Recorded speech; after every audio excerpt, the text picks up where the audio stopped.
So, I was in the middle of leading a discussion on this. I was actually in the middle of speaking when I had a young white man in the class interrupt me and ask, why do we have to talk about this in every class? Why do we have to talk about this? I was shocked, and I, as calmly as I could, it was not in a calm way.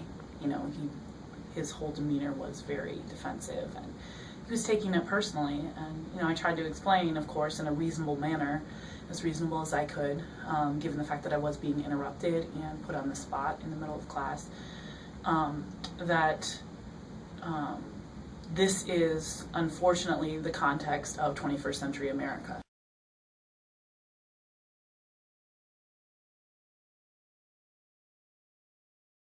And then there was another white male student near him who was like, yeah, I don't get this either. It's like people are trying to say that white men are always the villains, the bad guys, and I don't, why do we have to say this? And, and I tried to say, okay, you guys are taking it personally. This is not a personal attack. We're not talking about all white people, you white people in general. We're talking about whiteness as a system of oppression. And so I'm quite familiar, unfortunately, with how that works and how the institutional structures and powers reinforce this white male supremacy, basically, and that sort of narrative and way of seeing the world. And so I said, and if you're really upset, feel free to go down to legal affairs and file a racial harassment discrimination complaint.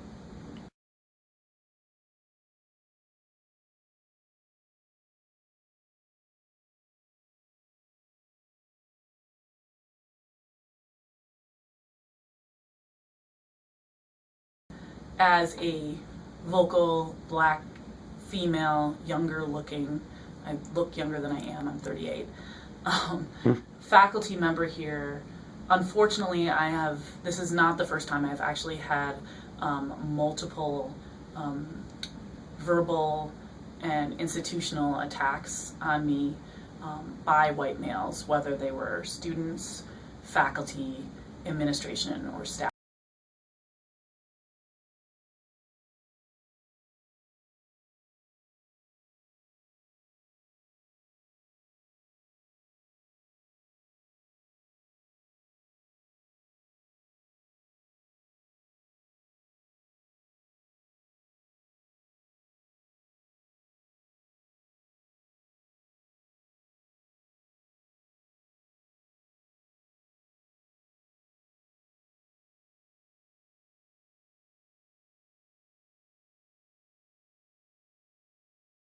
It listed their interpretation of what had happened in the class.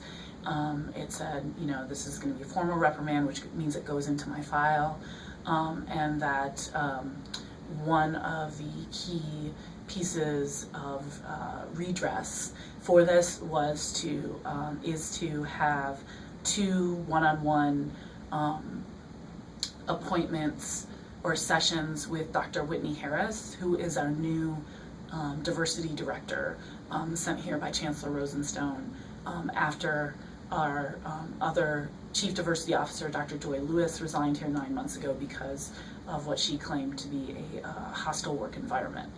Okay, my name is Whitney Harris. I'm the current executive director for diversity.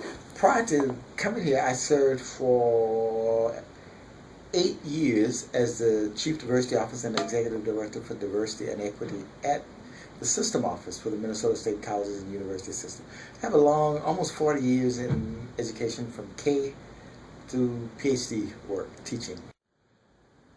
I wasn't in the class, so I have no idea, but what I'm not going to comment on that case, but what I will say is that we all have a responsibility to deal with controversial issues, and students and faculty, we have to have a way of dealing with those.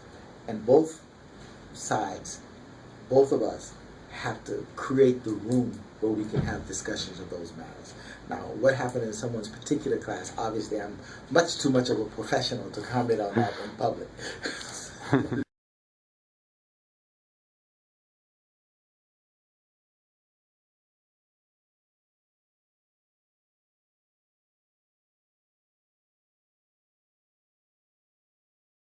Again, as evidenced by the huge flight of Black faculty. We just learned that another faculty member over in business has not been asked back for next semester, and administration, staff, etc. 4 of the, I believe it's 5 counselors who are slated to be terminated at the end of this year are people of color. It's just not. It's not a good environment. First of all, I don't know who's leaving and who's not. That would be personnel issues that I'm not apprised of. I think the most important thing that all faculty, not just faculty of color, all faculty have a responsibility to creating a climate on this campus where all students can learn and all students who wish to be successful. Because after all, the students have some skin in the game. I can do my job as a professor only if you do your job as a student. So I think one of the things about a diverse faculty of color, is that in these United States, race matters. And so we faculty administrators of color. We have, and it's very different from each one of us. There's no faculty of color experience. Just like there's no black family. They're black families. Just like there's no Iron Range culture. There's Iron Range cultures, because all those people have those. There's no gay culture. They're gay cultures. And so what African Americans, faculty of color, bring is their lived experience and having lived that as a person of color, which is clearly a dimension of interest in these United States.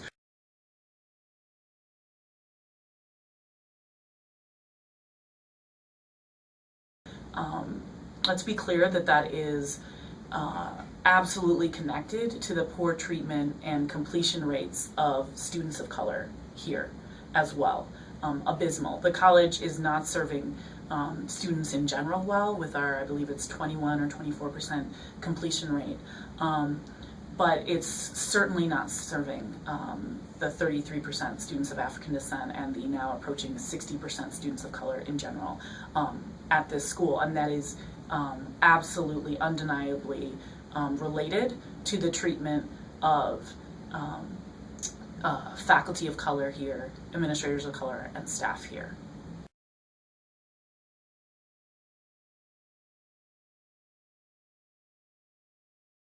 We have something called an Education Equity Task Force, and they will be making some recommendations to the administration in about a couple of 3 weeks. And I think those recommendations will be kind of programmatic, systemic recommendations about how do we do things differently to enhance success for all students and thereby focus on educational equity. And I think some areas that I would talk about that I think we need to look at. We need to look at climate. We need to look at faculty and staff cultural competency. We need to look at course offerings. We need to look at pedagogy, how we teach in a diverse society. We need to make sure we have a very broad definition of diversity, because indeed we have students who come from our small communities and who will go back to those small communities, and they bring a kind of diversity also, and we got to respect that level of diversity. So I think those are the kind of systemic and programmatic changes that we have to make. I'm not going to get specific because I'd be preempting the committee, and I think, but some of those things would be, for example, how do we make sure that our curriculum is truly prepared, inviting and supportive of all students, and preparing all students to live in the diverse world and be successful.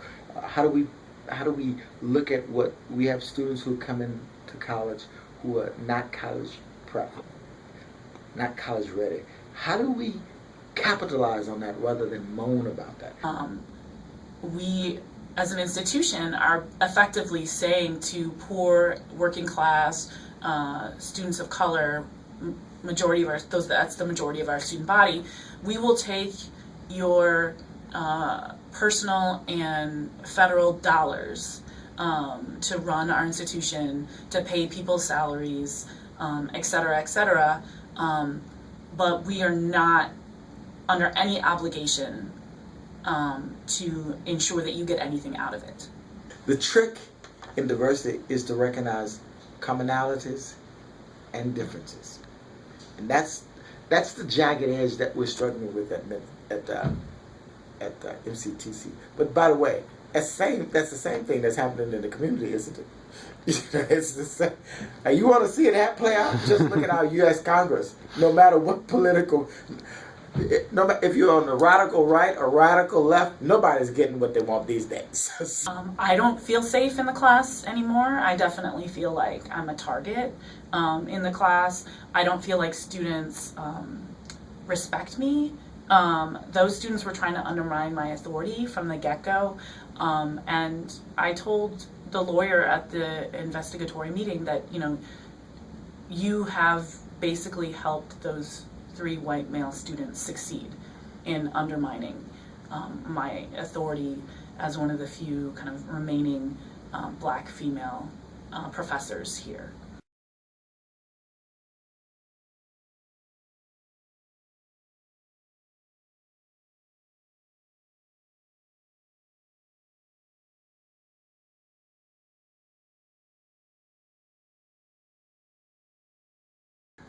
I guess I'm trying to work to help all of our faculty and staff, all of them, work through whatever the difficulties are that we have between faculty and administration, and faculty and staff, whatever the difficulties are, to try to make sure that we both don't lose focus of our service to students. So in that way, I'm working. Am I getting involved in the details of all that? I don't think so. I made a conscious decision to come and work with this administration and this faculty. So I made a conscious decision. So I'm not, what I'm definitely not doing is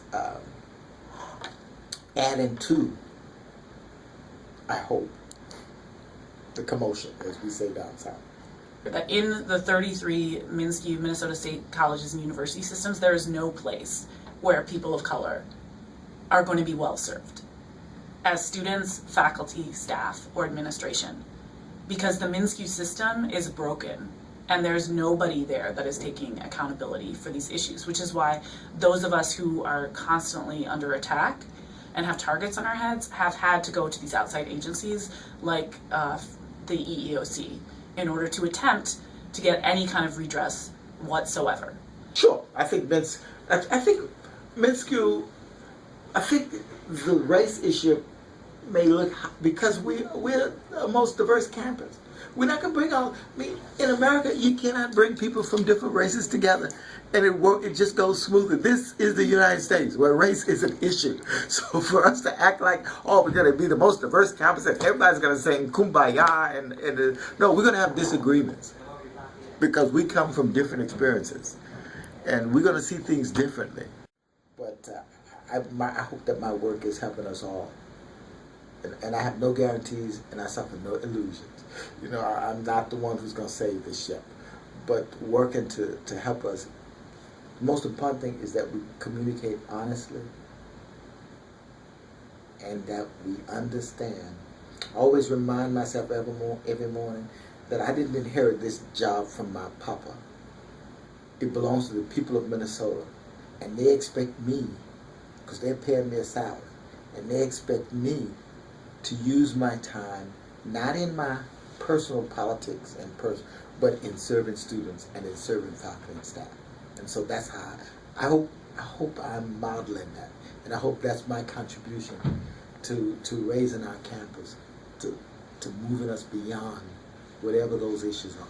So these are really important questions and issues that everybody, I think, of conscience here in Minneapolis, St. Paul, needs to ask.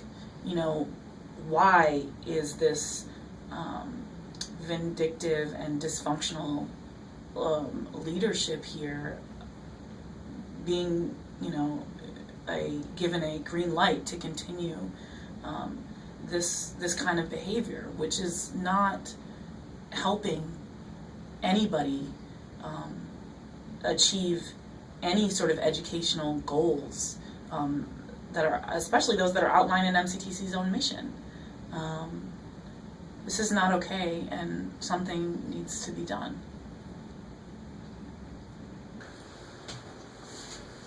My definition of diversity is that we all come to the table unapologetically. So I don't want white males having to give an excuse for coming to the table. And I don't want African American males to have to come kind of shyly to the table. I want us all to come to the table because we exist. All right, that's all I got to say. That's